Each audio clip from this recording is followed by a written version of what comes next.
Bon. Alors, je vais vous parler de cosmologie et de Planck, le satellite, et de ses résultats.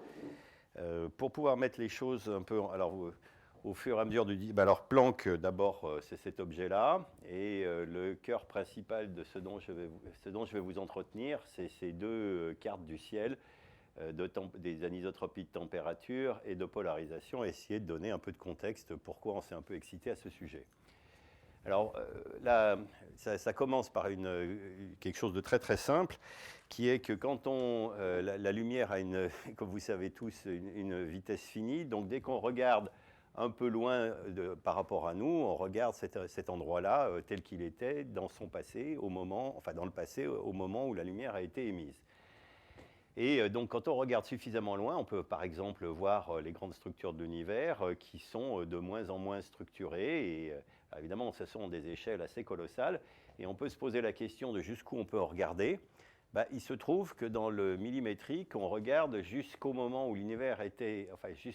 on remonte le temps jusqu'au moment où l'univers était suffisamment chaud et dense, un plasma, un peu quasi homogène, qui ressemble un peu à la surface du Soleil, qu'on appelle la surface de dernière diffusion, et qui porte l'empreinte. Alors, bon, ce rayonnement-là est un rayonnement de corps noir qui est trace de l'époque encore plus lointaine où tous les composants de l'univers étaient à l'équilibre thermodynamique. Donc ça, c'est des redshifts de l'ordre de 1 million. Ça, c'est un peu plus tard. C'est 380 000 ans, disons, on va appeler ça après le Big Bang par commodité, même si on peut y revenir. 380 000 ans, et donc un décalage vers le rouge de la lumière par rapport au repos de 1100. Et ça porte l'empreinte disons, des germes qui vont engendrer les grandes structures, et plus largement, en gros, toutes les structures. Donc c'est une sorte d'image de l'univers enfant,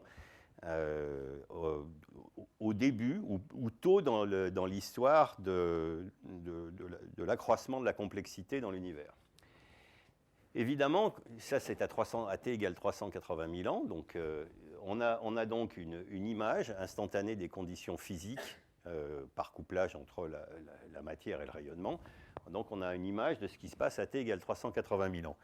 Mais ce qui est aussi intéressant, c'est qu'on a très vite compris, bien sûr, que ce qu'on mesure à t égale 380 000 ans est en fait l'empreinte de fluctuation beaucoup plus primordiale qui se passe, alors là, à une échelle d'énergie beaucoup plus colossale, disons en unité de physique des particules, peut-être de l'ordre de 10 puissance 15, 10 puissance 16 GeV, c'est-à-dire pas si loin finalement par rapport au temps de Planck, un facteur peut-être 1000 par rapport à ça. Donc là, on est dans les milliardièmes de milliardièmes de milliardièmes de secondes après le Big Bang. Et telles qu'elles ont ces conditions initiales, telles qu'elles ont été transformées par la physique essentiellement linéaire, parce qu'on parle de toutes petites fluctuations, pendant ces 380 000 ans.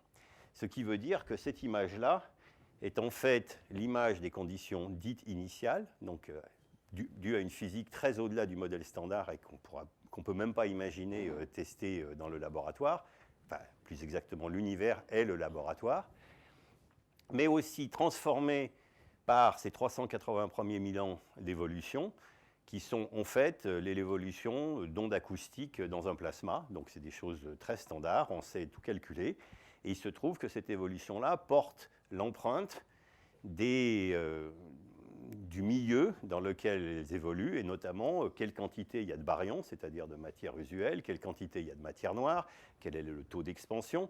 Et donc, cette image-là donc, est une image de l'univers primitif qui va donner naissance aux grandes structures, mais aussi nous révèle à la fois les composants, disons, de quoi est fait notre univers, et nous informe sur des conditions dites initiales, que je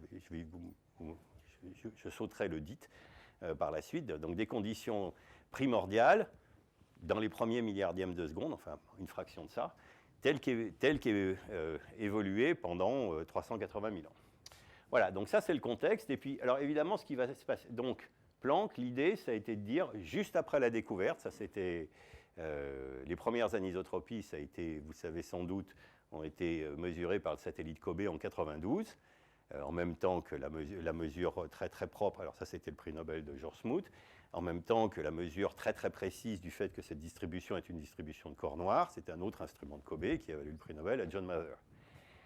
Donc on a commencé à s'exciter dès 92. En 93, on a fait une proposition, d'abord au CNES, où on a été sélectionné, et puis il y avait eu un announcement of opportunity à l'ESA, pour lequel on a décidé, en dépit de la sélection, de concourir, et ça s'est traduit par la suite qu'on est passé en phase A et on a été sélectionné en 96.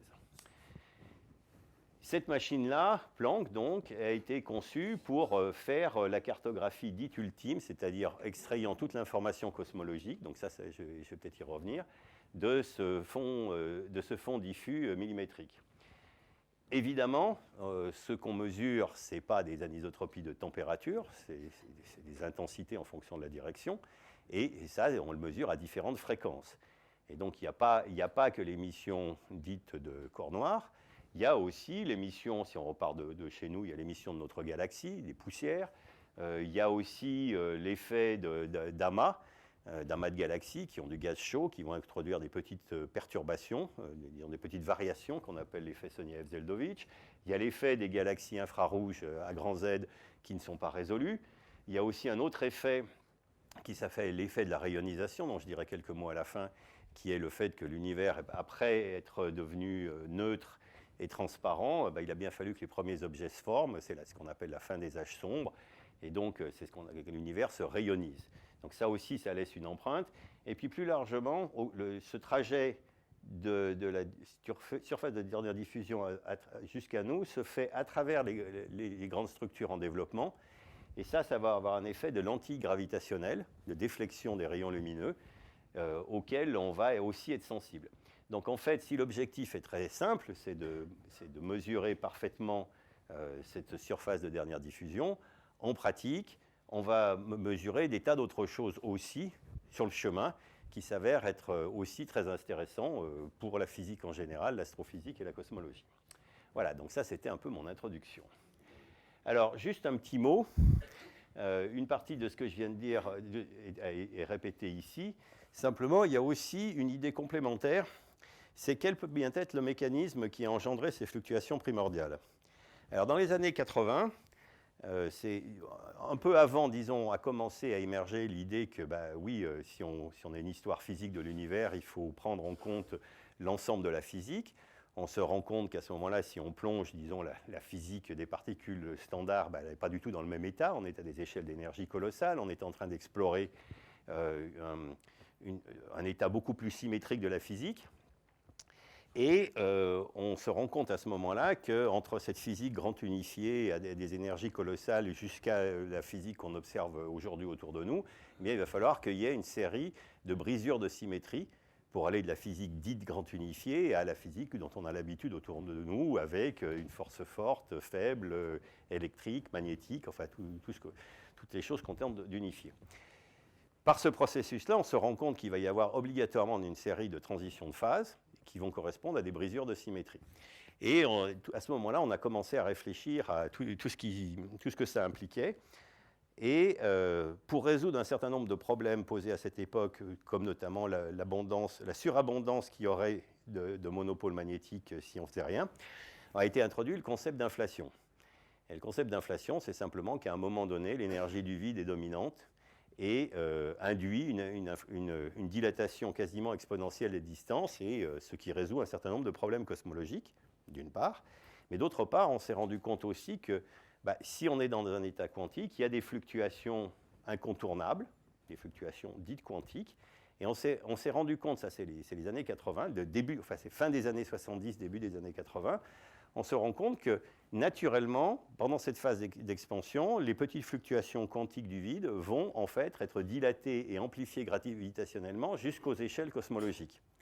Et tout d'un coup, on hérite, sans l'avoir vraiment voulu au départ, d'une conséquence qui est, finalement, on a un mécanisme naturel de formation, d'initiation de la croissance de la complexité dans l'univers. Alors c'est une théorie c'est une des théories. Moi, je travaillais plutôt sur une théorie alternative qui était à base de cordes cosmiques, mais c'était aussi l'idée de transition de phase du vide et qui forme des défauts, cette fois topologiques. Mais voilà, donc dans les années 80, on n'a pas la première mesure des anisotropies, mais on a déjà des développements théoriques qui donnent une idée très très précise en fonction de ce que la nature a choisi de réaliser, eh bien des signatures dans ce fond diffus cosmologique. Voilà. Alors ça, c'est les années 80. Comme je vous l'ai indiqué, ce n'est pas la première détection des anisotropies, c'est 92. Et donc, évidemment, quand l'opportunité se produit en France de proposer quelque chose qui puisse redémarrer la cosmologie en Europe, qui était quand même, cet aspect-là était entièrement anglo-saxon, ben voilà, j'ai sauté. Voilà. Alors, donc le concept de la mission Planck, c'était très très simple. Hein, c'est simplement de réaliser la mesure ultime des anisotropies de température. Je viens de me rendre compte, vous voulez que je parle français ou anglais? Français. D'accord, bon. Alors, et ça, d'un point de vue mesure ultime, c'est quelque chose qui se comprend de manière très très très très très simple. En fait, il faut d'abord couvrir tout le ciel. Parce que, c'est-à-dire, plus... Tiens, je pose ça et ça fait ça. Oh, ça, c'est rigolo. Bon, ah oui, j'ai peut-être oublié de faire un petit truc. Bon. La première chose, c'est qu'on veut mesurer tous les modes disponibles. Plus vous mesurez le nombre de modes, plus vous avez de points d'information et donc plus vos mesures seront, enfin, plus vos inférences pourront être précises.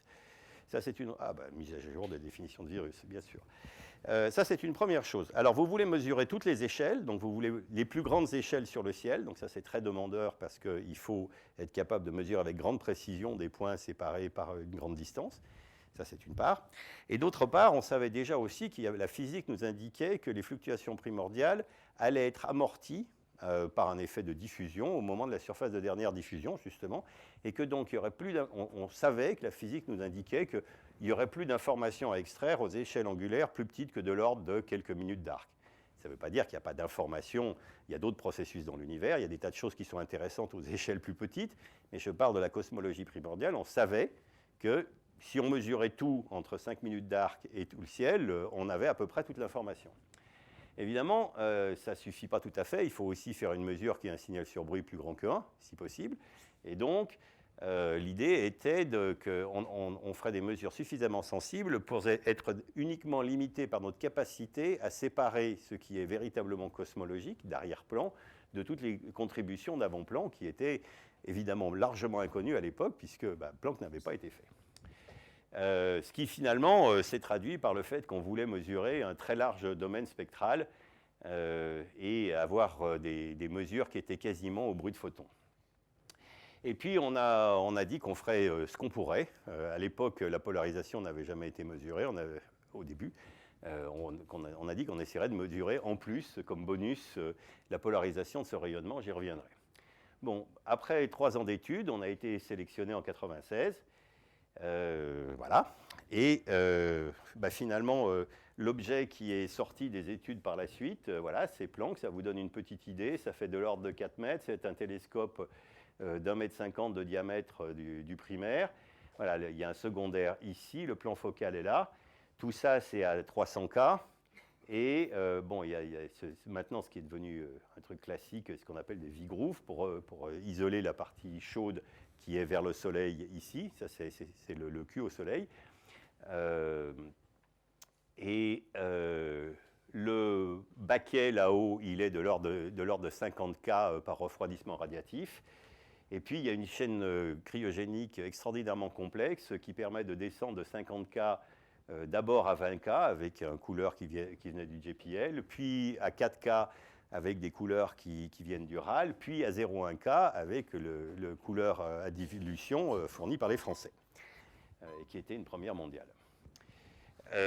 Et puis donc au cœur du plan focal, 2 instruments, un instrument utilisant la même technologie que ce qui avait été développé pour WMAP, puis pour COBE, puis raffiné pour WMAP, donc l'instrument dit basse fréquence, et puis un instrument très novateur, dit l'instrument haute fréquence, qui se proposait pour la première fois de faire voler des bolomètres avec le petit, et qui avait la promesse de faire de mesures extraordinairement sensibles, ouvrir une nouvelle fenêtre, mais par ailleurs avait cette contrainte, notamment de devoir être opéré à 0,1 Kelvin.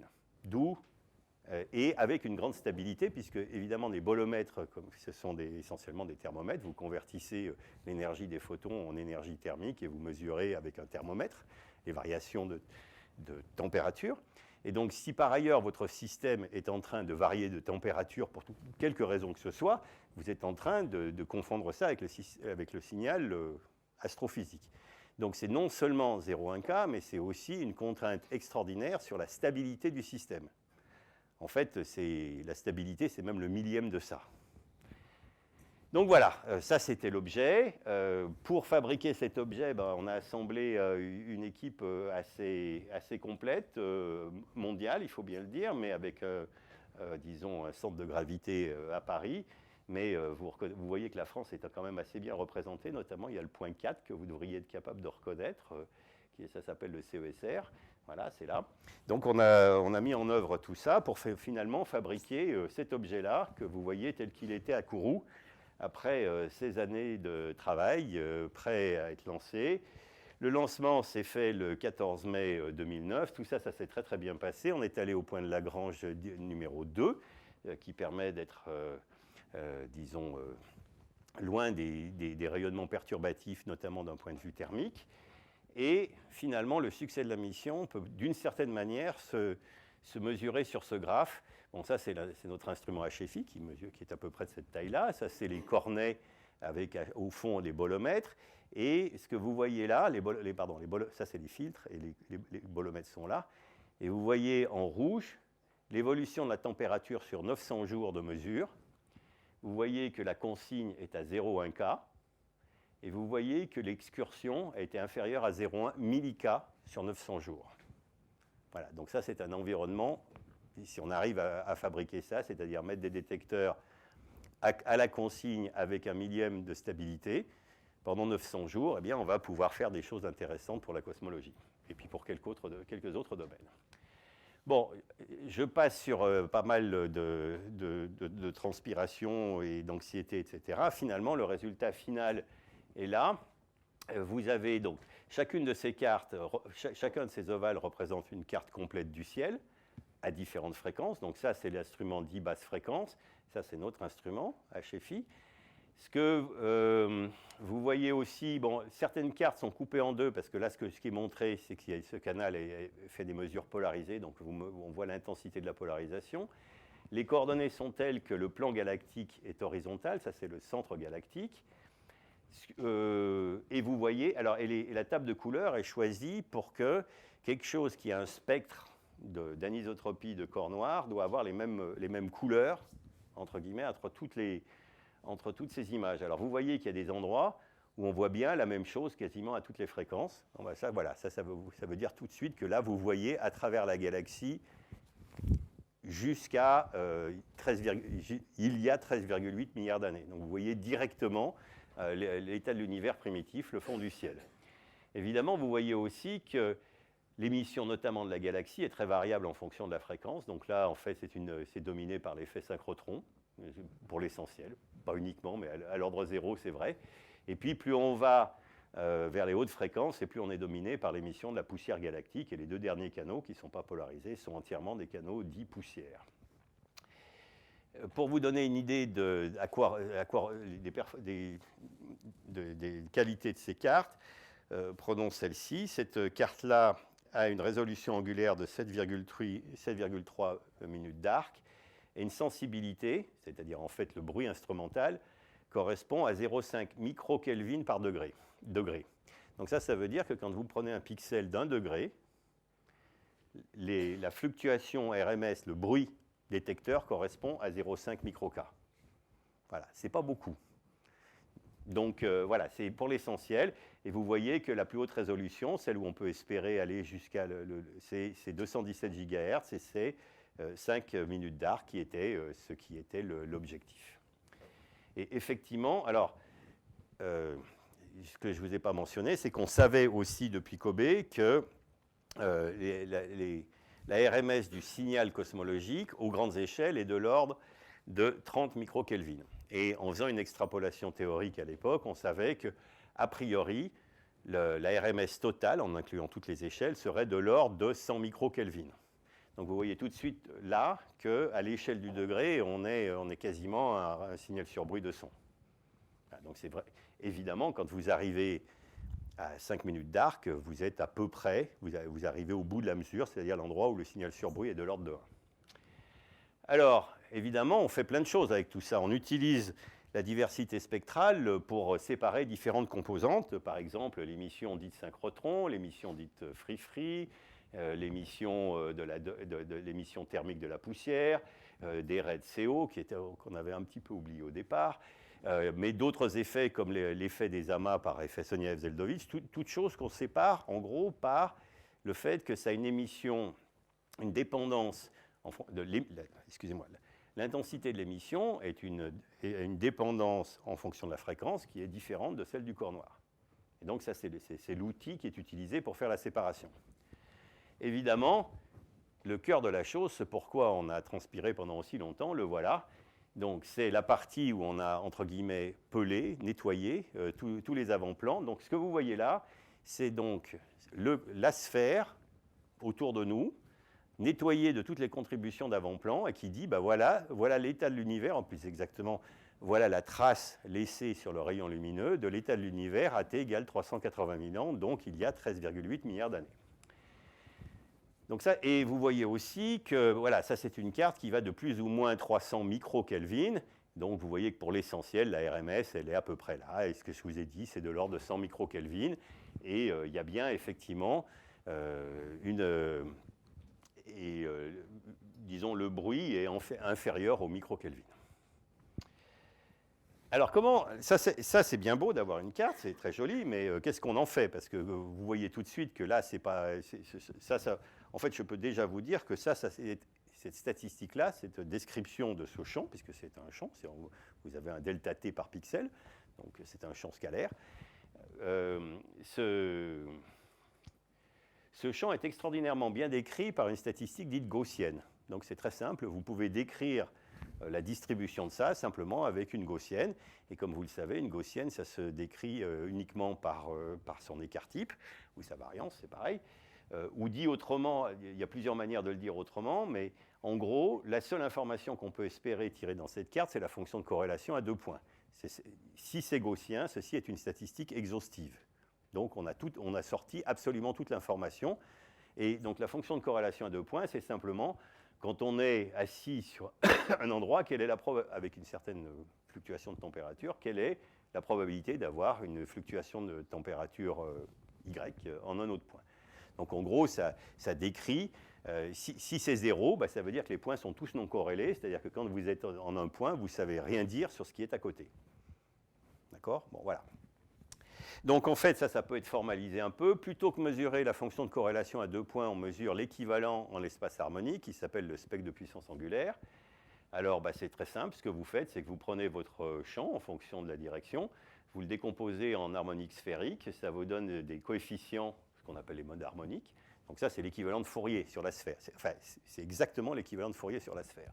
Donc vous avez les modes ALM, et ce que je vous ai dit, c'est qu'en fait, c'est simplement la valeur moyenne d'un produit de 2 ALM en des L différents, l'équivalent de 2 points différents. Et ce qu'on mesure, c'est effectivement le spectre de puissance, ce qui est une moyenne sur les angles. Voilà. Et ça, c'est a priori, ça contient toute l'information que vous pouvez obtenir. Alors, toute l'information limitée par le fait qu'il n'y a qu'on n'observe qu'un univers. On n'a pas l'information qu'un autre observateur en une distance très très lointaine pourrait avoir.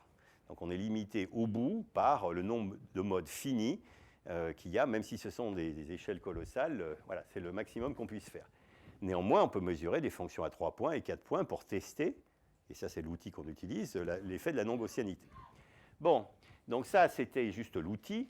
En pratique, à quoi ça ressemble? Eh bien, vous prenez cette carte, vous faites cette transformée en harmonique sphérique et vous tracez la valeur moyenne des ALM carrés, c'est-à-dire l'amplitude du signal à une échelle caractéristique L, le multipôle L, donc L égale 1, c'est un dipôle, L égale 2, c'est un quadrupôle, etc. Donc l'échelle angulaire, c'est 1 sur L. Et donc vous tracez en fait la contribution à la variance ou à la RMS des différentes échelles angulaires. Voilà, c'est tout simple. Hein, donc si vous pensez On peut reprendre l'image. Si vous pensez que cette carte est une carte d'élévation des vagues au-dessus du niveau moyen de la mer, ben vous faites une transformée et puis vous regardez la hauteur typique des vagues en fonction de leur distance crête à crête. Voilà, donc c'est une caractérisation et c'est effectivement, si vous regardez une photo d'un océan de dessus, ce n'est pas une vague particulière qui vous intéresse, c'est cette distribution-là. Donc ça, c'est le moyen de faire le contact avec la théorie. Vous mesurez ça et la théorie vous dit, bah, dans telle théorie, voilà, mes valeurs moyennes d'ensemble devraient valoir ça. Alors, il se trouve, je ne vais pas rentrer dans le détail, mais il se trouve que ce que je vous ai déjà dit rapidement tout à fait au début, ce qu'on mesure en fonction de l'échelle ici, c'est en fait l'évolution d'ondes acoustiques dans un plasma et on comprend parfaitement tout ça. Et donc, en fait, on a essentiellement la signature sous forme linéaire. Enfin, on a une fonction de transfert, des conditions initiales dites primordiales. Et cette fonction de transfert dépend de la densité baryonique, enfin de ce genre de propriétés de l'univers.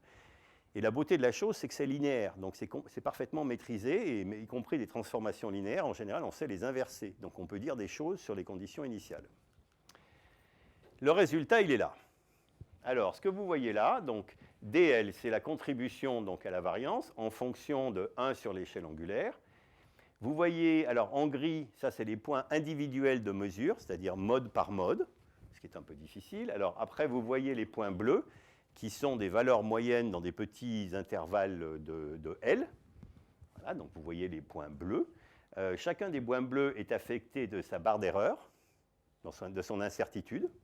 Donc évidemment, l'incertitude, elle est plus petite. Enfin, évidemment, non, c'était l'objectif. L'incertitude, elle est plus petite que la taille des points. Le seul endroit où elle recommence à augmenter, c'est à l'endroit à très petite échelle où on commence à être sensible au bruit détecteur. Vous voyez aussi des barres d'erreur à grande échelle, mais ça tient simplement dû au fait qu'on a un seul univers, on a un nombre fini de modes, et donc il y a une indétermination, mais celle-là, elle n'est pas due à la mesure, elle est due au nombre fini de modes disponibles. Et puis, vous avez quelque chose qui est assez stupéfiant, qui est la courbe rouge. Alors, la courbe rouge, c'est un des modèles préexistants, dit lambda CDM, c'est-à-dire un univers avec énergie sombre, matière sombre, et des conditions initiales a priori dues à l'inflation. Et ce qui n'était pas du tout une évidence, il s'avère qu'il existe au moins un jeu de paramètres qui donne un ajustement parfait d'un point de vue statistique avec les mesures. Donc ça veut dire que ce modèle lambda CDM est parfaitement compatible pour ce choix de paramètres avec les mesures. Évidemment, je ne vous ai pas dit que ceci prouve, on ne prouve jamais rien. Tout ce qu'on peut chercher en science, c'est chercher la compatibilité d'un modèle théorique d'explication avec des données. Voilà, ce modèle préexistant décrit parfaitement bien les mesures. Et ce que vous voyez là, c'est l'écart au modèle qui est indiqué là. Et ce que vous voyez là, sur cette échelle-là, c'est en micro-Kelvin. Donc vous voyez que les écarts là, au modèle, ça se mesure en quelques micro-Kelvin carrés. Voilà. Alors, c'est quoi ces paramètres? Quels sont les paramètres de l'ajustement qui sont disponibles? Alors oui, non, ça c'est juste pour vous dire que ceci est ça se fixe la limite où la mesure est parfaite, c'est-à-dire elle est juste limitée par le nombre de modes disponibles. À partir de là, elle commence à avoir un petit peu de bruit détecteur. Il s'avère, et c'était voulu, que dans le cas du modèle lambda CDM, toute l'information cosmologique sur les paramètres est contenue dans cette zone-là. Et c'est dans ce sens-là que Planck est la mesure parfaite et ultime, c'est-à-dire qu'elle extrait toute l'information cosmologique aux échelles pertinentes, dans les anisotropies de température, et je précise bien température. Alors, qu'est-ce que c'est que ce modèle? Eh bien, finalement, ce modèle est incroyablement minimal, puisqu'il y a 3 paramètres qui permettent de déterminer quelle est la dynamique de l'univers. La dynamique, c'est-à-dire en gros des choses comme son taux d'expansion en fonction du temps. Un paramètre, alors ces paramètres, excusez-moi, c'est la quantité de baryons, la quantité de matière sombre, et une quantité qui est en gros la distance que peut parcourir une onde acoustique pendant les 300 premiers 80 000 ans. Voilà. Et ça, c'est ce qui va fixer, c'est ce qui fixe en gros cette espèce de régularité. Alors, ça ne suffit pas. Il faut un paramètre pour capturer l'effet qui s'appelle dit de la rayonisation, le fait que l'univers, un peu plus tard, les premières étoiles vont se former, les premières galaxies, les premiers quasars, etc., vont rayoniser l'univers. Ceci a un impact faible, mais néanmoins qui doit être prise en compte et qui est entièrement mise sous le concept de profondeur optique à la rayonisation. Même si ça, ce n'est pas une quantité cosmologique primaire, mais on n'est pas capable de faire de la physique ab initio pour décrire comment, à partir des fluctuations primordiales, on a fabriqué les grandes structures, puis progressivement jusqu'aux étoiles, vous le savez sans doute. Donc ça, c'est une sorte, ce qu'on va appeler un paramètre de nuisance, puisque c'est celui-là, il n'est pas fondamental, mais néanmoins, il est d'extraordinairement de grand intérêt pour les gens qui veulent construire la formation des galaxies, etc., puisque c'est une contrainte directe sur la manière dont les premiers objets se sont allumés. Et alors ça, c'est donc 3 pour la dynamique, 1 paramètre pour l'effet de la rayonisation, 2 paramètres à minima, hein, ça ne veut pas dire que ce n'était pas une obligation, pour décrire les fluctuations primordiales. Et donc là aussi, en fait, ce qui est attendu, c'est que ces fluctuations soient essentiellement sans échelle caractéristique, donc puissent être décrites essentiellement par une loi de puissance. Donc cette loi de puissance, vous la caractérisez par une amplitude à une échelle de référence, plus une pente logarithmique. D'accord ? Et la convention, c'est qu'on appelle cette pente NS, dite pente des fluctuations scalaires, et pour des raisons hystériques, NS-1 mesure l'écart à l'invariance stricte qui serait, les fluctuations sont non seulement sans échelle, mais ont la même amplitude à toutes les échelles. D'accord ? Donc si vous voulez faire une hypothèse complètement minimale, si vous n'avez aucune intuition physique, vous faites ce qu'ont fait nos grands ancêtres dans les années 70, vous supposez que en fait, c'est complètement invariant d'échelle, ns égale à 1. Justement, quand sont arrivées ces premières théories physiques de l'univers primordial, la théorie dite de l'inflation a notamment prédit que l'inflation devait avoir une fin, donc il y avait une échelle caractéristique dans le problème, et que ns allait être subtilement différent de 1, et qu'en fait, il y aurait un tout petit peu moins d'amplitude aux petites échelles, et la prédiction des années 80, c'est qu'on s'attendait à une déviation de quelques pourcents, typiquement un ns de l'ordre de 0,96. Donc là, vous voyez, la prédiction, qui était un peu une sorte d'objectif lointain, c'est d'arriver à mesurer la carte des fluctuations primordiales, défaire l'évolution linéaire, obtenir les propriétés des fluctuations primordiales et avoir une précision sur l'amplitude relative des différents modes aux différentes échelles qui soit inférieure au pourcent pour être capable d'aller voir ce genre d'effet. Voilà, pour vous donner une petite idée du défi représenté. Et puis alors tout le reste des paramètres cosmologiques sont tous des paramètres dérivés, que ce soit l'énergie sombre, parce que là il a été supposé qu'on était dans une géométrie spatialement plate, le taux d'expansion, l'âge de l'univers, tout ça, vous avez spécifié le modèle, donc tout ça c'est des variables dites secondaires. Donc vous avez tout fixé. Et après, le reste de tout ce qui reste à faire pour construire l'intégralité des structures de l'univers, c'est plus que dérouler la mécanique. Évidemment, je le dis avec sourire. Dérouler la mécanique, on sait quand même qu'il y a encore quelques petits problèmes pour fabriquer les galaxies, quelques petits problèmes pour fabriquer les étoiles, un peu de problèmes pour fabriquer la vie, un petit peu de problèmes pour fabriquer la conscience. Donc, je ne suis pas en train de dire que l'affaire est pliée. Mais en revanche, en termes de fixer les conditions à la fois initiales et du modèle d'ensemble dans lequel ça va se développer, si ça c'est bon, ben on a déjà tout le reste. Alors, quelle est la valeur de ns ? Donc la valeur de ns, en fait, c'est quelque chose qui vous donne la pente relative des fluctuations aux différentes échelles. Et bien voilà, au moment de Kobe, ns était 1, plus ou moins 0,6. Et sans aller, je saute les étapes intermédiaires, voilà, ns qu'on a annoncé dès 2013, c'était 0,96 plus ou moins, voilà, 0,007, ce qui veut dire que nous avons exclu le fait ns égale 1 à plus de 5 sigma, ce qui en général s'appelle l'établissement d'une découverte. Et donc ça, voilà, c'est une amélioration d'un facteur 100 en 20 ans sur cette mesure qui est un petit peu difficile et qui est considérée comme peut-être une des signatures les plus attendues, disons, de ce modèle d'inflation. Donc ça, c'est une première chose, mais on peut faire autre chose. En fait, on peut se dire que, ça c'était une autre prédiction de l'inflation, on peut se dire que le mécanisme qui a engendré des fluctuations primordiales n'a pas simplement engendré des fluctuations dites scalaires, c'est-à-dire de bona fide de densité, si vous voulez, en fonction de la localisation, Mais on s'attend aussi tout aussi logiquement à ce qu'il y ait des fluctuations de la métrique. Et si on appelle des fluctuations de la métrique, il y en a une composante tensorielle. Ceci est juste une autre manière mathématique de décrire des ondes gravitationnelles primordiales. Donc on s'attend, a priori, même si l'amplitude est difficile à mesurer, à ce qu'il y ait, en plus des fluctuations scalaires qui donc vont initier la croissance des structures, il y a aussi une autre signature révélatrice des différents types de modèles possibles, d'ondes gravitationnelles primordiales. Ces ondes gravitationnelles primordiales vont avoir deux types elles vont contribuer à cette mesure de température dont je parlais précédemment. Donc il y a une partie peu déterminée. Et puis, j'y reviendrai peut-être dans la suite, il y a une autre prédiction qui est que ces ondes gravitationnelles primordiales devraient laisser une signature unique en polarisation. J'y reviendrai. Alors, donc ce qu'on peut faire, c'est simplement à partir de la température, dire je ne peux pas déterminer quelle est la quantité d'ondes gravitationnelles primordiales, mais en revanche, je peux mettre une limite supérieure. C'est ce qui est fait dans ce diagramme, où ce que vous voyez là, c'est donc la pente des fluctuations dites scalaires. Donc, invariance d'échelle, ns égale 1, c'est là.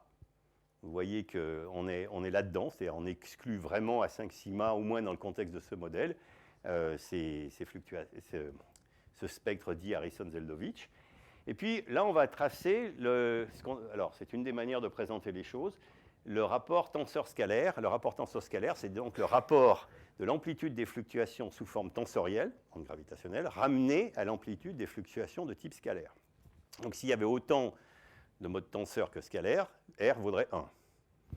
Voilà, bon, ça fait longtemps qu'il ne vaut pas 1, mais voilà la contrainte qu'a donnée Planck, c'est de dire, voilà, on est à l'intérieur de ce contour-là, bon, selon différents détails de combinaison de données.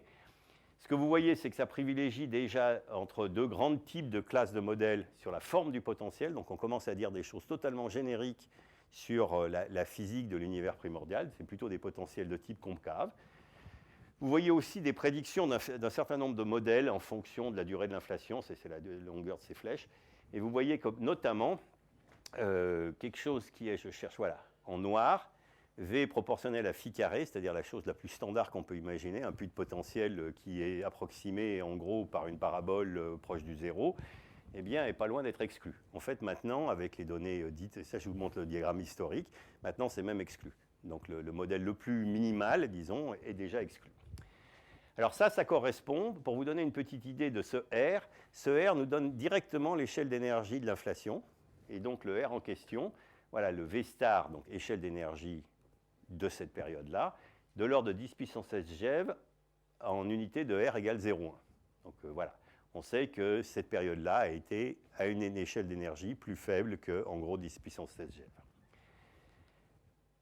Bon, et évidemment, à partir de là, on peut s'amuser à classer les modèles. Ça, c'est certains de mes collègues à l'IAP qui n'étaient pas dans Planck, mais qui se sont bien amusés.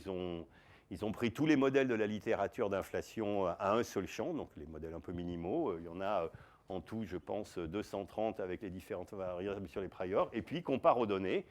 Et on voit que il y a des choses pour lesquelles on ne peut pas dire grand-chose, c'est tout compatible avec les données. Et puis, il y a ceux-là qui sont fortement exclus par les données. Ça vous donne tout de suite déjà une petite idée que Planck a déjà fait une grande partie un grand ménage parmi les différents modèles possibles. Ce que je vous ai dit. Le premier miracle, c'est d'abord que ces modèles-là permettent de décrire les données, a priori, avec un ensemble de paramètres. Ça, ce n'était pas garanti du tout. Encore une fois, le spectre, dans une autre théorie, par exemple, des cordes cosmiques, ce spectre n'était pas du tout celui que je vous ai montré. Donc, premier point, nous avons dans les modèles préexistants quelque chose qui décrit extraordinairement bien les données, et il y a beaucoup de points de données. Premier point. Deuxième point, à l'intérieur de ce modèle-là, on s'aperçoit qu'on peut commencer à exclure pas mal disons, de sous-modèles. Alors, je vous ai parlé de fonctions à 2 points. Donc ça veut dire, en gros, on se pose la question de qu'est-ce qu'on apprend quand on est sur un point de la sphère, qu'est-ce qu'on peut inférer sur un deuxième point de la sphère. Évidemment, je vous ai dit aussi que c'était une statistique exhaustive dans le cas d'un champ gaussien, mais à part le cas très très particulier d'un champ gaussien, on a besoin de beaucoup plus de fonctions de corrélation pour décrire les structures. Par exemple, dans les galaxies, mes premières amours, on mesure les fonctions à 3 points, 4 points, 5 points, qui sont des produits de fonctions à 2 points, etc., une structure totalement non triviale. Et donc, on peut mesurer des fonctions, là je vous donne l'exemple de fonctions à 3 points. Alors, il se trouve que 3 points, donc il faut représenter les choses dans un espace à 3 dimensions. Ça dépend de 3 quantités, 3 L. Et ce qui est assez intéressant, c'est que, en fait, c'est un discriminant parmi les différents types de modèles. Et par exemple, on s'attend à avoir une petite contribution faible. Donc, le champ est essentiellement gaussien, mais avoir des petites déviations au niveau de la fonction à 3 points. Et par exemple, s'il y a plusieurs champs, on attend que dans cet espace à 3 dimensions, un truc où en gros, ça soit plus fort, les corrélations le long des axes. Mais ce n'est pas du tout évident. Si l'inflation est décrite par un modèle, disons, qui n'est un Lagrangien qui contient un terme cinétique non standard, on peut avoir d'autres types de formes. Tout ça, c'est pour dire que non seulement il y a une sorte d'empreinte digitale supplémentaire des modèles avec des fonctions d'ordre supérieur. Alors, la mesure de Planck, la voilà. On a mesuré 2000 modes. Ça, donc, c'est les contours. Les contours, là où c'est intense, c'est là où c'est fortement positif ou négatif. Alors, la contrainte de ça, elle est là. C'est-à-dire que sur ces modèles qui caractérisent, il y a un paramètre qui va pouvoir être utilisé pour caractériser la non-gaussianité, on en est là. En gros, on n'a trouvé que des limites sup. Et là aussi, ce qu'on voit, c'est que c'est une amélioration d'un facteur 100 en 14 ans. Et alors ça, la Planck a eu un effet de, j'allais dire ratiboisage, de nettoyage du paysage théorique. Il y avait un nombre incroyablement grand de publications sur AstroPH peu de temps, disons, avant les résultats de Planck. Tout le monde se positionnait pour dire, en fonction de ce que Planck va mesurer, ça va être mon modèle, etc. Donc, c'était quasiment une inflation de modèles. Et en gros, ça a été la douche froide quand les résultats de Planck sont sortis. C'est limite sup très très basse, typiquement FNL à 2 sigma inférieur à 10. Et ça a pas mal nettoyé le domaine. Ça ne veut pas dire qu'il n'y a pas des fluctuations, des non-gaussianités primordiales à un niveau plus faible. C'est simplement que les premiers trucs génériques qui ont pu être imaginés, ceux-là ont été complètement nettoyés. Et que donc, ça met pas mal de contraintes. Ça montre en gros qu'un modèle minimal d'inflation à un seul champ, sans rien de bizarre, finalement décrit très bien les données. Alors jusqu'à maintenant, je vous ai parlé de température. Mais en fait, la température, ce n'est pas tout dans la vie. Il se trouve que l'interaction, disons qu'on va appeler Thomson dans la limite non relativiste, est une interaction qui peut être polarisée. Si vous imaginez que la surface de dernière diffusion, ça soit le plan du tableau. Et nous, on est en train de regarder avec Planck dans cette direction. Donc si vous avez un rayonnement, c'est le rayonnement du plasma à cette époque, qui est diffusé sur cet électron dans notre direction, évidemment, ce que vous avez au bout, c'est une polarisation linéaire. Évidemment, il n'y a pas de raison que le rayonnement il arrive de manière quasiment isotrope sur l'électron diffuseur, celui qui est la dernière diffusion par rapport à nous. Mais si il se trouve qu'il y a une certaine anisotropie à cette période-là, et donc que par exemple il y a une anisotropie quadrupolaire, que par exemple le rayonnement qui vient, disons, du haut, soit un tout petit peu plus faible, eh bien vous allez avoir à la sortie quelque chose qui soit polarisé linéairement. Donc là, vous voyez qu'il y a une sonde supplémentaire. Non seulement ça va vous donner des effets en température, mais corrélé d'ailleurs avec ce qui se passe en température, vous allez aussi avoir une signature de l'inhomogénéité de la distribution du rayonnement, et par couplage de la matière, au moment de la surface de dernière diffusion, c'est-à-dire T égale 380 000 ans, qui est une autre sonde astrophysique. Et on peut relier ça, alors bon, je ne vais peut-être pas le faire parce que ça prendra peut-être un petit peu de temps, mais selon qu'on ait par exemple un flot convergent ou divergent par rapport à un électron, eh bien on va s'attendre à avoir un motif de polarisation qui soit tangentiel, soit, comment on appelle ça, radial, merci. Donc en fait, on a, et si vous corrélez ça avec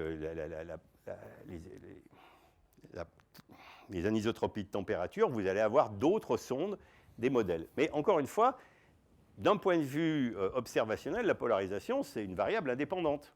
Et ce n'est relié potentiellement à la physique de l'univers primordial qu'à travers des modèles. Donc, allons-y. il se trouve, je vous l'ai dit, ce n'était pas un afterthought, mais on a dit on va essayer de faire ce qu'on peut. Alors, qu'est-ce qu'on a fait? Ben, voilà la carte de Planck, enfin les cartes. Alors, voilà par exemple la distribution de la direction de polarisation, bon, tournée de 90 degrés, mais ça, c'est un détail, à 30 GHz, à 357 GHz. Beaucoup de gens ont vu cette carte-là, puisque ça révèle le champ magnétique de la galaxie. Enfin, on est tous très contents. Et quand on nettoie tout ça, eh bien, on a une carte de la polarisation du fond diffus cosmologique. Alors, cette carte n'est pas tout à fait complète au sens où nous avons excisé les plus grands modes, car au moment où nous avons relâché ces données, on pensait qu'on ne les avait pas encore nettoyées suffisamment des effets systématiques, et ce serait trompeur. Donc, cette carte-là n'est pas directement ce qu'on peut observer sur le ciel, c'est une carte filtrée de ce qu'on voit sur le ciel. Néanmoins, quand vous regardez d'un petit peu près, voilà ce qu'on observe. Alors, en arrière-plan, vous voyez les anisotropies de température. Vous voyez aussi que tout ça, c'est corrélé.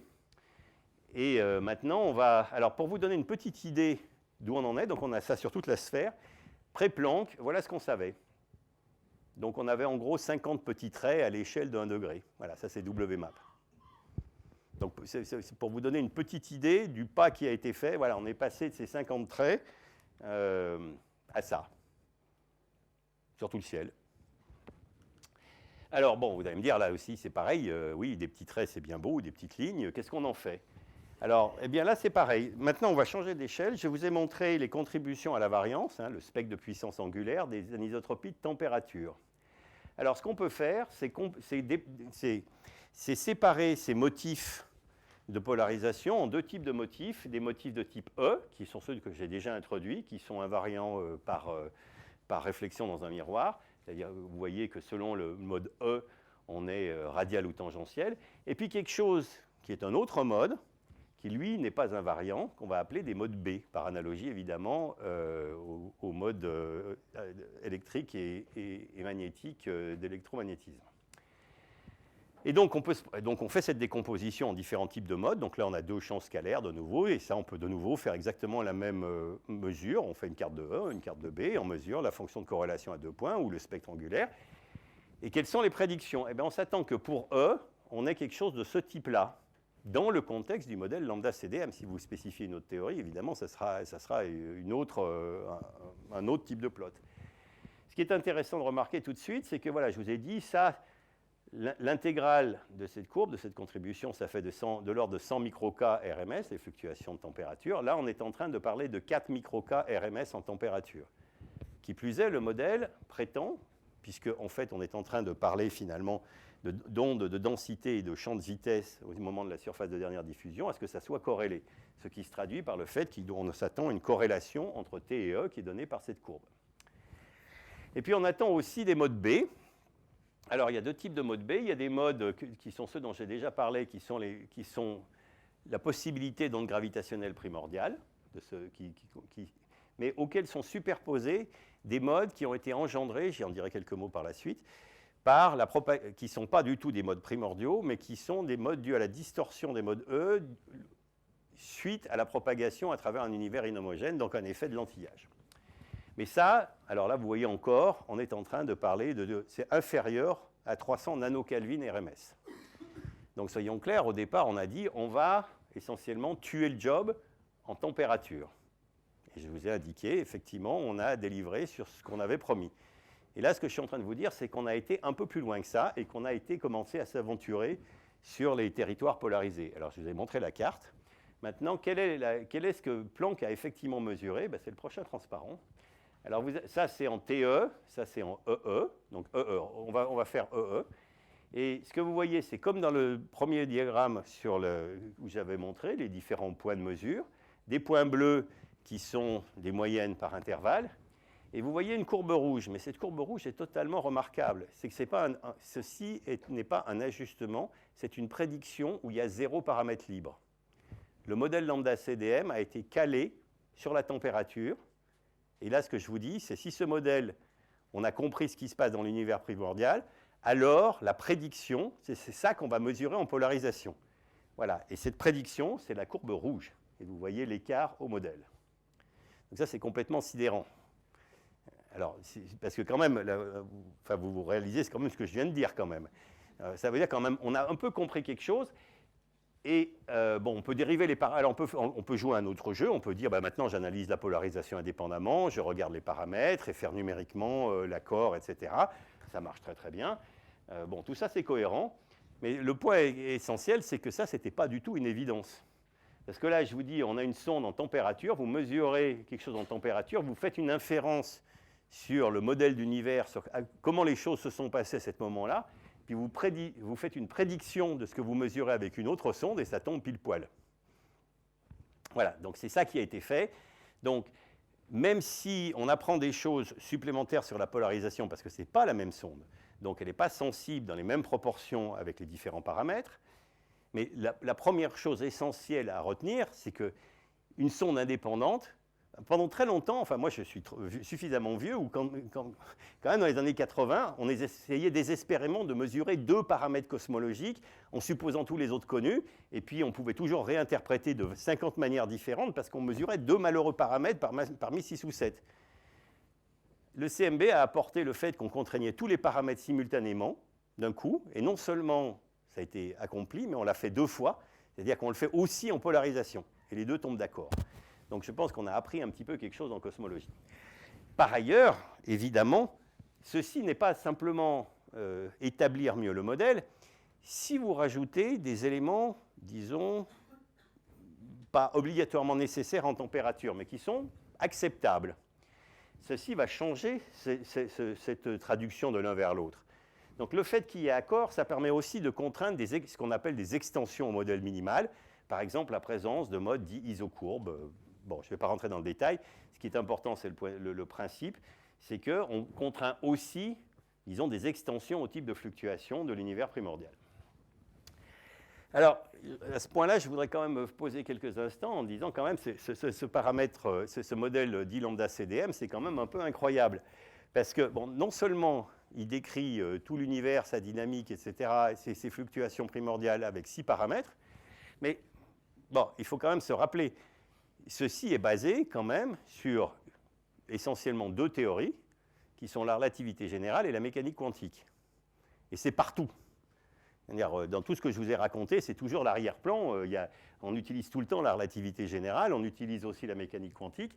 Et pour reprendre ce que disait Jim Peebles en 2000, c'est quand même un peu incroyable, parce qu'on a développé la théorie de la relativité générale, on l'a testée dans le système solaire, et on l'applique à des échelles de temps qui sont 15 ordres de grandeur supplémentaires.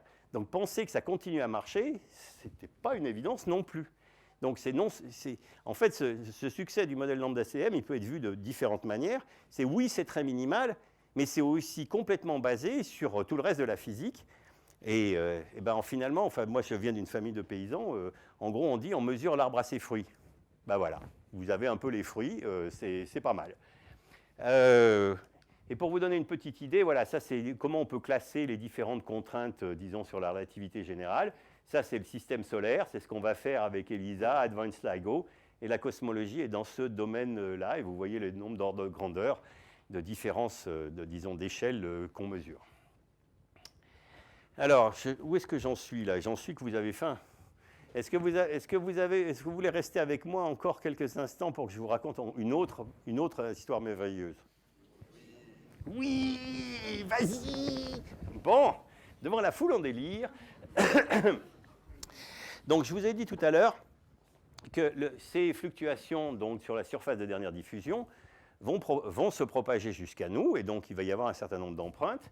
Et parmi elles, il y en a une qui n'est pas une distorsion spectrale, mais le fait qu'il y a une déviation des rayons lumineux au fur et à mesure du déplacement à travers les puits de potentiel. Et que donc, cette image, en fait, est une image légèrement distordue de ce qui est l'image, disons, sur la surface de dernière diffusion. Et donc, ce qu'on observe ne vient pas de la direction dont on pense, mais de légèrement à côté, et ça, c'est dû, en gros, à un champ de distorsion. Et évidemment, on ne peut... ce qu'on va mesurer, en fait, ce qu'on va être capable de mesurer, ça va être quelque chose dû à l'effet intégral de tout ça. Alors, pour vous donner une image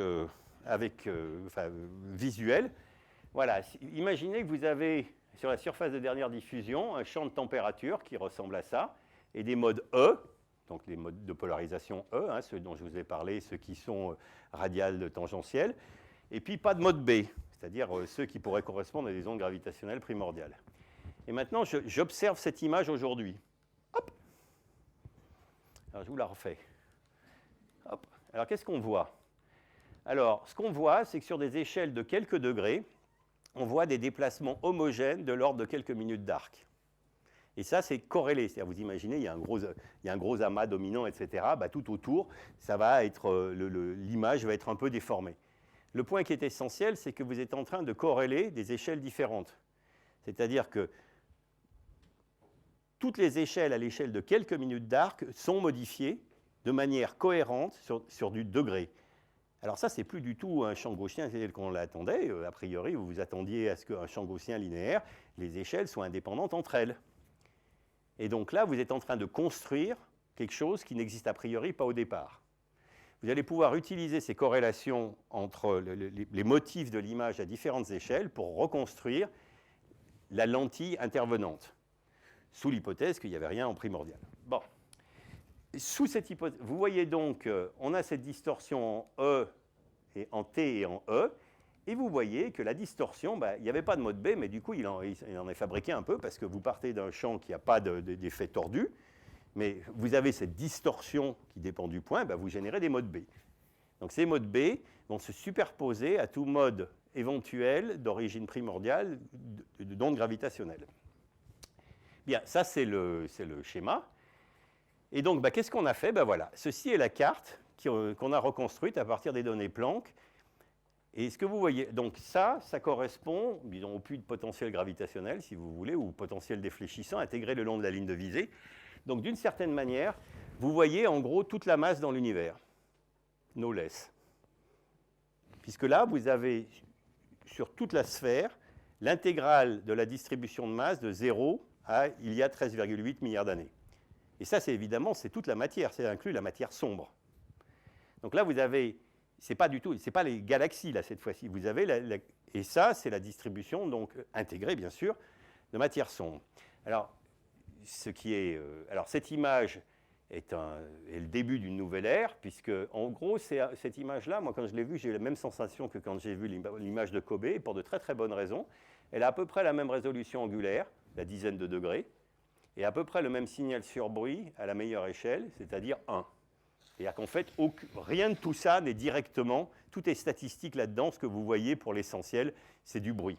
Mais c'est du bruit avec sous-jacent ce qu'il faut, et je vais vous convaincre que oui, le signal est bien là. Par ailleurs, évidemment, vous pouvez imaginer aussi que quand on va avec Euclide faire, alors cette fois non pas le lentillage du fond diffus cosmologique, mais de galaxies à z égale à 1 ou 2, vous allez reconstituer la distribution de matière sombre, cette fois à plus bas redshift, et avec cette carte d'arrière-plan, ou plus exactement celle améliorée que j'espère pouvoir convaincre la communauté de bien vouloir produire en sélectionnant le satellite Core en M5, à ce moment-là, nous aurons une carte de ce niveau-là absolument magnifique, et qui, avec par exemple Euclide, permettra de faire une tomographie, c'est-à-dire la reconstitution en 3D de la distribution de la masse dans l'univers. Voilà, donc c'est non seulement un premier résultat très rigolo, mais c'est aussi le début d'une nouvelle ère. Alors, on peut mesurer le spectre de puissance de la chose, hein, puisque ça c'est un champ scalaire, c'est le champ du potentiel gravitationnel, mais donc on mesure son champ et le voilà. On mesure cette fonction à 2 points et la voilà. Vous avez tous les points qui ont été mesurés, c'est une détection à 40 sigma de cet effet de lentillage, et ça commence à contraindre de manière supplémentaire par rapport à ce que je vous avais dit sur les anisotropies de température, ça apporte de l'information complémentaire pour contraindre le modèle. Bon, je ne vais pas en dire beaucoup plus. Juste pour vous convaincre, on a fait une petite cross-corrélation, mine de rien, avec des surveys autres, de distribution de quasars, de clusters, etc. Et vous voyez que tout ça est très corrélé, donc comme attendu, c'est-à-dire qu'évidemment, les phares, la distribution de lumière est bien corrélée avec la distribution de matière sous-jacente, et donc on en apprend des choses sur le biais matière-lumière. Là aussi, je ne vais pas m'étendre. Il se trouve que les oscillations dont je vous ai parlé, cette fois, alors maintenant, je vais élargir encore un petit peu le cadre. Les oscillations acoustiques dont je vous ai parlé, elles étaient présentes à t égale 380 000 ans, mais il en reste une petite trace autour dans la distribution des galaxies. Et donc, on s'attend à ce que... Je ne pense pas que ce soit moi. On s'attend à ce que dans la distribution des galaxies, il y ait un petit écho de ces ondes acoustiques et que donc, à une certaine distance, qui est la distance qu'ont pu se propager des ondes acoustiques, mais par la suite, dans le reste de l'univers, qu'il y a un petit surcroît de probabilité à une certaine distance. On appelle ça les oscillations acoustiques baryoniques. Et Planck a fait la prédiction que cette distance-là, dans le contexte du modèle lambda CDM, c'est-à-dire bon, ce qui permet de dire, ben, on a mesuré les choses à t égale 380 000 ans, on a déterminé le modèle cosmologique, on sait comment tout ça, ça va se propager jusqu'à t égale 0, aujourd'hui. Et ben, cette distance qu'on doit mesurer, c'est 147,5 mégaparsecs. Eh bien, hardi petit, on fait la mesure et ça colle très très bien. Voilà, donc en gros, on a aussi maintenant vérifié que le modèle cosmologique, y compris dans ses prédictions à travers 13,8 milliards d'années, fonctionnait très bien sans la nécessité, par exemple, d'une énergie du vide ayant des propriétés abracadabrantesques, pour parler comme Chirac. Alors, qu'est-ce qu'on peut faire parmi les choses? Je vais vous citer 2-3 choses avant de finir. Par exemple, on peut se poser la question, là je vous ai parlé du modèle minimal, et vous dire finalement tout fit avec un modèle très minimal. Mais dans quelle mesure on peut élargir? Ben, une des questions qu'on peut se poser, on se dit oui, dans le contexte de l'inflation, certes on s'attend à ce que, en gros, on soit dans un univers spatialement plat, mais testons-le. Donc ouvrons cette extension du modèle en disant qu'est-ce qu'on peut dire si on laisse la géométrie, la courbure de l'univers comme paramètre libre. Et ben voilà ce qu'on obtient. Alors ça, c'est la densité de matière, ça c'est l'oméga lambda, c'est l'énergie du vide. Et si les deux s'additionnent à 1, on est le long de cette courbe-là. Alors le CMB tout seul est le long de ces lignes de dégénérescence. Quand on rajoute la polarisation, c'est un peu plus serré. Quand on rajoute le lensing, c'est un peu plus serré. Quand on rajoute les BAO, c'est là. Et le résultat, oméga courbure égale 0,000 plus ou moins 0,05. Alors là aussi, moi, ça me bluffe. L'idée qu'on mesure en dessous du pourcent la courbure géométrique, enfin, vraiment la courbure spatiale de l'univers à très grande échelle, alors que pendant, disons, une bonne partie de ma jeunesse scientifique, on n'avait pas d'idée de la quantité de matière à mieux qu'un facteur au moins 3. Et encore, ça aussi, on a fait du chemin. Pour vous donner une petite idée, les premières contraintes qu'on a eues sur oméga K, elle a été en 2000. Et quand vous regardez les barres d'erreur, et ben là, c'est aussi une amélioration d'un facteur 100 en à peu près 15 ans. Voilà, donc là aussi, c'est un domaine un peu dynamique. Alors, ce n'est pas tout ce qu'on peut faire. On peut mesurer des tas d'autres choses sur les masses de neutrinos, sur le nombre de degrés de liberté, de rayonnement, sur... Bon, je ne vais pas passer... Le point qui est plus intéressant, c'est que finalement, dans le contexte de ce modèle, la température, la polarisation, le champ de l'antillage, et puis par ailleurs un certain nombre d'autres observables, comme je vous ai indiqué, les oscillations acoustiques baryoniques dans la distribution des galaxies, mais aussi les prédictions de la nucléosynthèse primordiale, à part le lithium-7, les mesures de supernovae dont je ne vous ai pas parlé, mais tout ça, ça colle aussi. C'est tout cohérent. Alors, les paramètres qu'on détermine sont au niveau du pourcent, et grâce à ça, on peut aussi, puisque c'est cohérent, on peut ouvrir la boîte et dire, bah, est-ce qu'il y a d'autres modèles qui fit? Et donc, on met des contraintes sur des extensions possibles. Voilà, et donc, bon, par exemple, la masse des neutrinos, qui est la somme des masses, et à l'heure actuelle, la meilleure contrainte au monde qui existe sur la somme des masses des neutrinos vient de Planck, c'est en conjonction avec les BAO, de 0,23 eV. Et pour vous donner une petite idée, on construit des détecteurs gigantesques de physique des particules pour que dans 10 ans, ils fassent 2 fois moins bien. Mais évidemment, ils vont tester d'autres parties qui vont être, regardez s'il y a des neutrinos stériles, etc. Et pour vous donner un peu une idée de la puissance quand même qu'a permis la cosmologie. Alors, ça ne veut pas dire qu'il n'y a aucune tension. Parce que de toute façon, ça voudrait dire que tous les ensembles de données sont tous parfaitement justes, avec tous des effets systématiques parfaitement maîtrisés, ce qui serait peut-être un peu optimiste. Donc il existe un certain nombre de tensions, et elles sont répertoriées, on en discute. Bon, ça, je ne peux pas rentrer dans le détail du sujet. Tout ce qu'on peut dire, c'est que ces tensions vont se... Alors, un certain nombre se sont déjà résolues toutes seules. Bah, les gens ont regardé leurs données d'un peu plus près, et puis se sont rendus compte qu'ils avaient des effets systématiques qu'ils avaient un peu oubliés. Mais bon... Donc ça, c'est peut-être ce qui va se passer, mais peut-être que non. Peut-être que, par exemple, on va rester avec une mesure du taux d'expansion de l'univers par mesure directe qui sera de plus en plus en tension avec les mesures de Planck, auquel cas, alors là, on aura une indication spécifique de comment il faut enrichir le modèle pour rendre les deux mesures cohérentes. Bon, ça, l'avenir vous le dira. Invitez-moi dans 5 ans. Je voudrais quand même faire un commentaire sur les ondes gravitationnelles primordiales avant qu'on se quitte.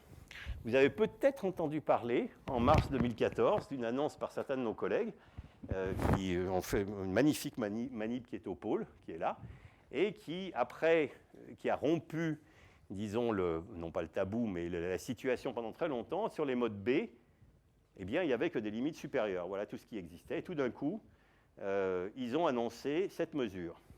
Et cette mesure, alors ça, c'est les modes B, vous voyez, c'est les effets tortillons.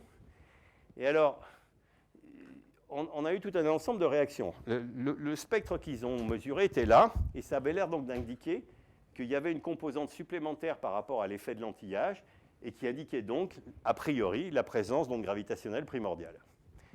Donc, on était tous un peu excités. D'abord, la première chose, c'est que c'est une mesure, du point de vue instrumental, c'est complètement magnifique.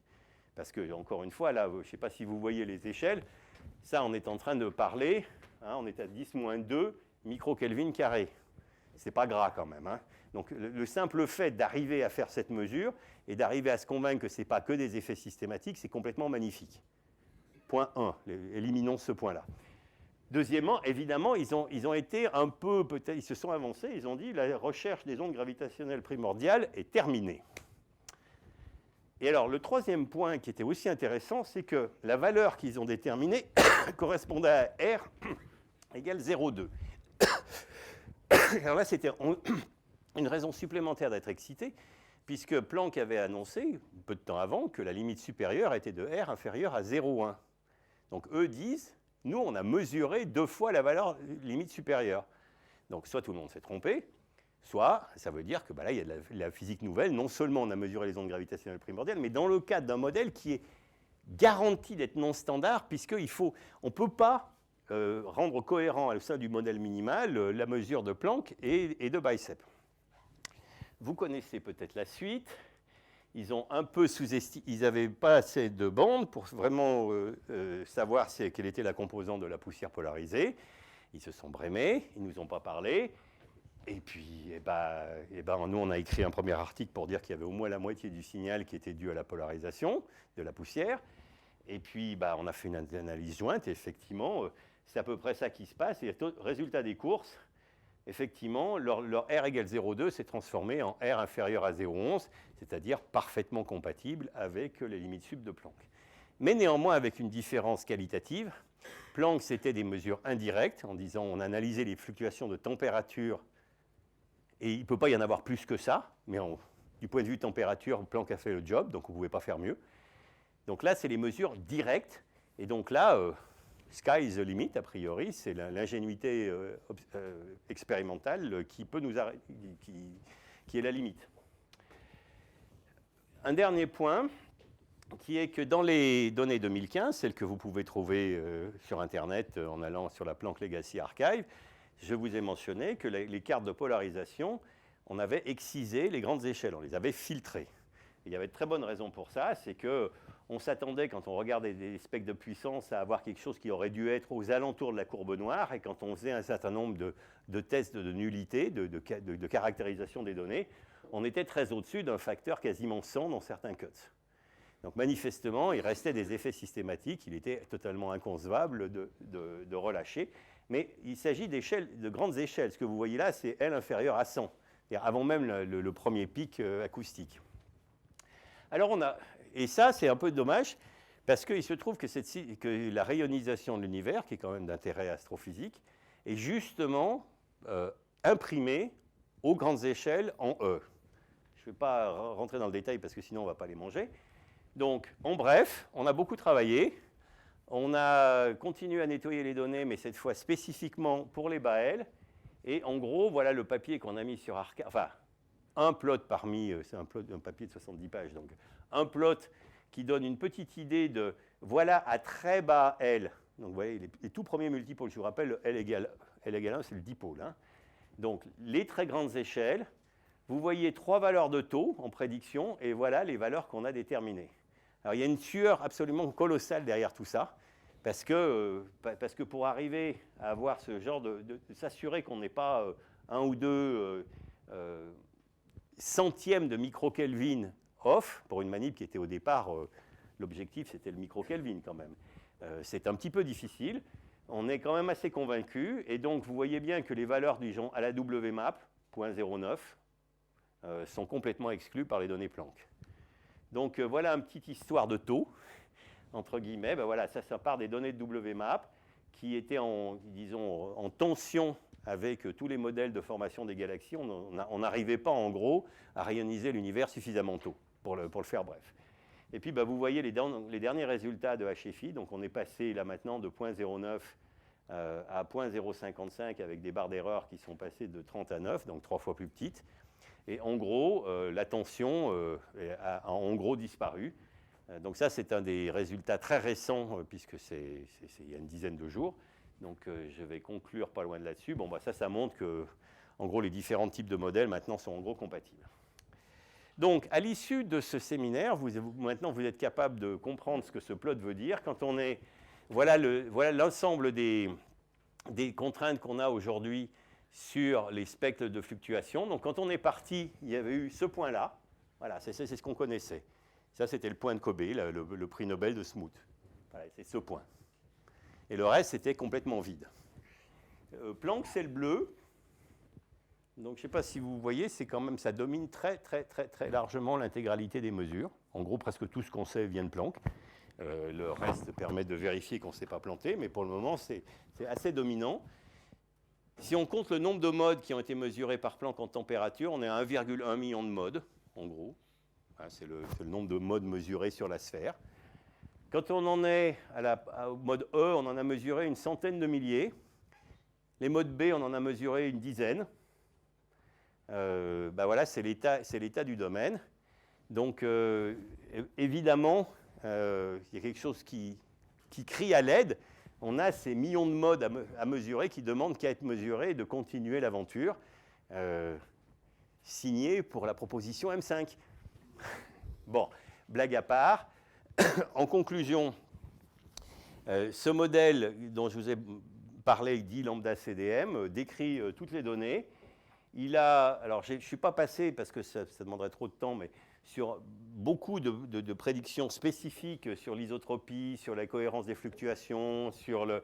Bon, mais en gros, tout ça a été vérifié.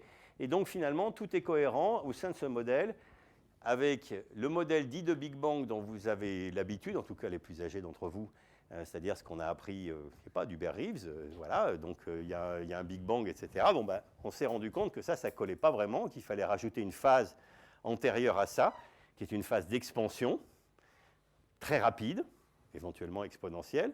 Et par ailleurs, on s'est rendu compte que si, pendant cette phase-là, ce qui ne veut pas dire que c'est la seule explication, mais qu'on arrivait naturellement à créer des fluctuations primordiales, et que donc, de toute façon, on a besoin, disons, d'une phase pré-Big Bang Show standard, qui est née, disons, du mariage ou du rapprochement disons, de la physique des particules et de la cosmologie.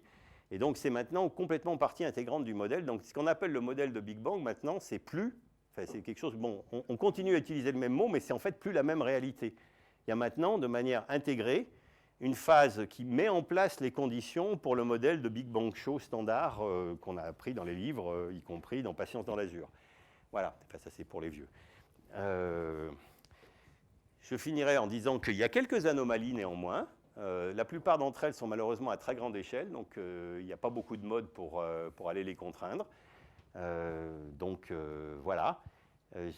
On va conclure par le fait qu'on n'a pas fait tout seul ça en France. On a été un petit peu aidé par d'autres. Donc voilà, c'est un peu la liste des labos.